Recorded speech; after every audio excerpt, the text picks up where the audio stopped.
Welcome to the Salmon Runs YouTube. Enjoy the video. In this video, I will explain how to remove a Ford Focus rearview mirror. First, ensure your vehicle is safely parked and the ignition is off.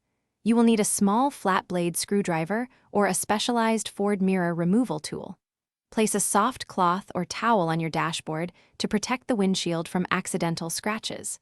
Take a moment to observe the mirror's base where it attaches to the windshield, looking for a small slot or tab. This preparation ensures a smooth and damage-free removal process.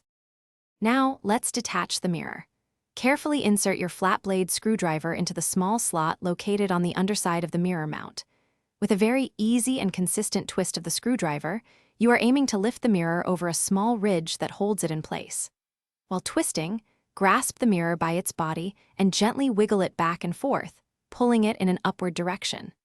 The mirror should begin to slide upward and off its mounting button with minimal force. Some Ford Focus models, particularly those with auto-dimming or other features, will have an electrical connector. Once the mirror is detached from its mount, carefully check the back or side for any wiring. If you find a wire, locate the small release tab on the connector itself.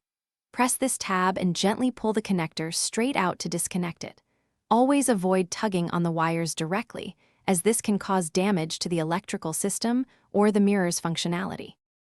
Reinstalling your rearview mirror is straightforward.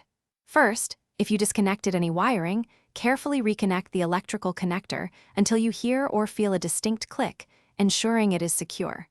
Next, align the mirror's mounting slot with the wedge-shaped button on your windshield.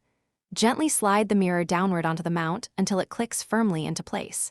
Give it a gentle tug to confirm it is securely seated and does not wobble. Finally, clean the windshield and adjust your mirror for optimal rear visibility.